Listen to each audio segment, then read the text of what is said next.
freaking hockey fights. While their place in the game may have thinned out quite a bit in recent years, it's an aspect of hockey beloved to many fans and an undeniable part of the game's history. And with human beings' seemingly ever-present desire to see two people engaged in violent combat with one another, why not make a movie about grown men on ice skates bashing each other's faces in?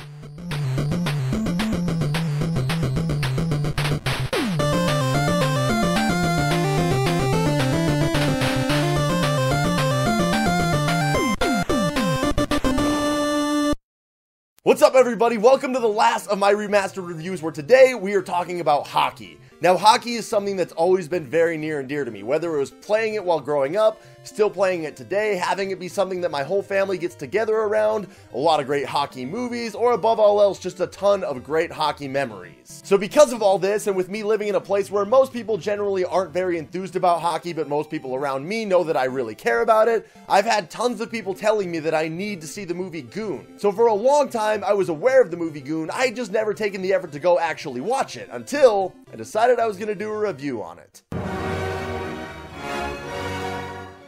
Goon is a movie loosely based on the true story of minor league hockey enforcer Doug Smith. In this case, the story revolves around Sean William Scott's character, Doug Glatt. Doug is a bar bouncer who, one night out at a hockey game with his friend Pat, is there when a brawl ensues, eventually escalating into a fight between an opposing player and fans. It's as the visiting player climbs out of the penalty box into the stands to come after Pat, that Doug takes exception to a certain derogatory word used by that player and unleashes some physical hellfire all over his face. The head coach of the home team takes notice of this and tracks down Doug to offer him a tryout with the team. At the tryout, Doug takes exception to one of the players giving him some crap and lays the smackdown all over again. From there, we get a short montage of Doug's hard work with his coach to learn how to actually play hockey, his rise to local fame, as well as his progression in games as both a hockey player and a fighter. Then Doug is presented with the opportunity to play in a higher level of the minors as an enforcer for former number 2 overall pick, Xavier Laflamme, who had his bell rung pretty good by the toughest enforcer in the game a while ago and could use some protection to get his game back on track. In the meantime, that same enforcer who knocked Laflamme's career off track just happens to be one of Doug and Pat's favorite players, Ross Ray, who will be coming back down to the minors to finish off his career after he completes serving a lengthy suspension. With Doug's fighting prowess having grabbed the attention of Ray, the two players seem destined for an epic showdown against one another.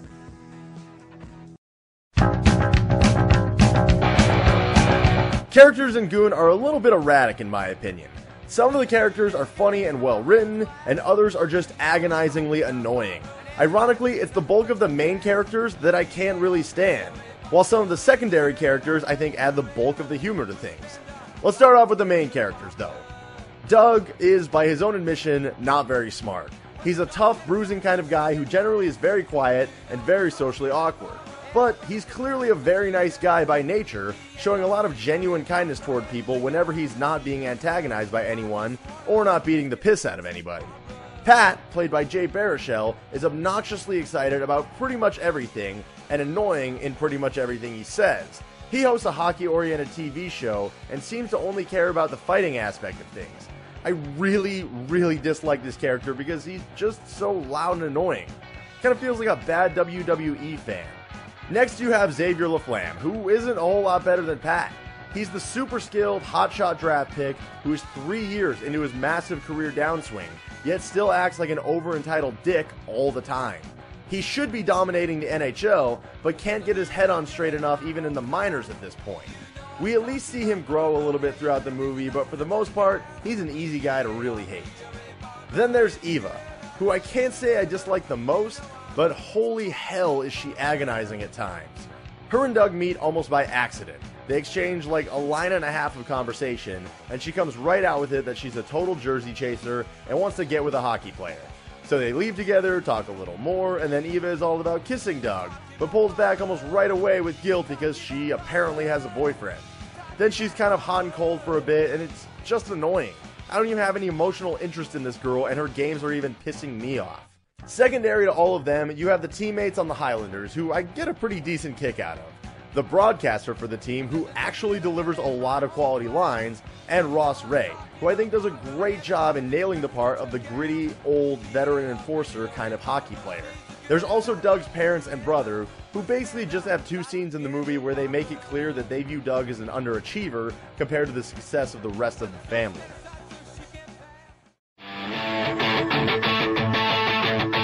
I thought it was pretty cool that a lot of the incidents in the movie are references to actual events in hockey history.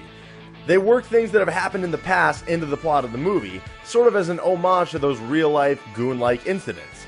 They put their own twist onto things, but if you know what they're referencing, you can definitely spot the history they tied into things.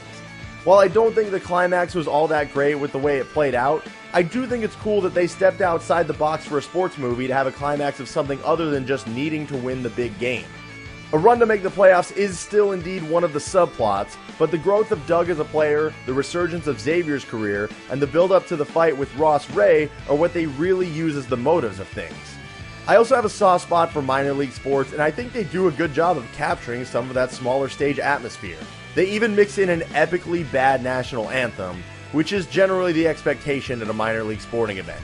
And I love that the broadcaster comes right out and expresses his distaste with how horrible that anthem was. Hello out there, we're on the air, it's hockey. The soundtrack to Goon doesn't have a ton to stand out, mostly just some music playing during scene transitions and lightly in the background. I think it does do at least a good enough job though of fitting the blue-collar feel of minor league hockey, the towns where the movie and games take place, and really just hockey in general. Visually, I think the movie is shot really well. You've clearly got some actual hockey players out there for those scenes, which really adds to showing the pace and high speed of hockey. There's also a bunch of team uniforms and logos, and all of them look pretty good. Between both audio and visuals, I think this movie is pretty well done. There's no doubt they stray plenty from the true story that Goon is based on.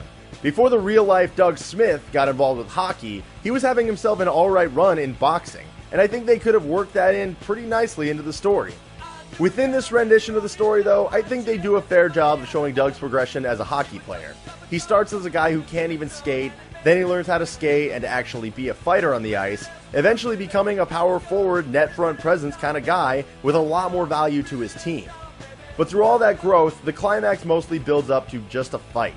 I do think they do a good job of showing how Ray is solidly in the heads of both Glatt and LaFlamme during that final game, but the game aside, the big moment is the fight between Doug and Ross Ray. I know I complimented the fact that they strayed from focusing on winning the big game in a sports movie, and that's still admirable. It's also plenty common for a big fight to be the climax of a movie. A hockey fight, though, is a bit of a different animal than a final battle in a martial arts movie or something like The Matrix. A hockey fight is much more restrictive in what you can really do with it. Outside of hockey, there are a few pretty decent one-liners in this movie, as well as a handful of one-liner attempts that don't quite land. One subtle thing I really liked that they did was that moment before Doug's first game, where he's the last one out of the dressing room and stops in front of the team logo, as if he's recognizing that he's taking the next step forward. Before the last game, Xavier LaFlamme does the exact same thing, as if to realize that this is his defining moment. And given that we've seen LaFlamme finally start to get his head on straight in time to face the player that rattled him in the first place, it's a nice full circle kind of moment. Really, there are a few different storylines within the story that all manage to wrap themselves up nicely when it's all said and done. On the whole, though, there feels to be a lot of filler in it all, which is bad news for only a 90-minute movie. So I'll admit, when I first watched the movie, I didn't like it at all, but in the process of doing the review for it, I watched it a handful more times, and about the 4th or 5th time, it finally started to sink in with me a little bit. I think it does a few things really well, but it's also really lacking in a few other areas which hurt the overall finished product of it all. The main place it comes up short is with a couple of the main characters, because both the characters of Pat and Eva are just unbearable, and they take away from a lot of the good things that are done by everybody else. And even without those two kind of detracting from some of the good things other people did, I still feel like they just did a so-so job at telling this story. I know that a lot of people really like this movie, and after watching it a handful of times, I guess I can kind of see why, but I also know a lot of people that really hate this movie, and I can see that side of things as well. When I first saw it, I was sort of on the latter part of that argument, but after a handful of watches, swayed a little bit more back to the middle. So with that said, I give Goon a 5 out of 10.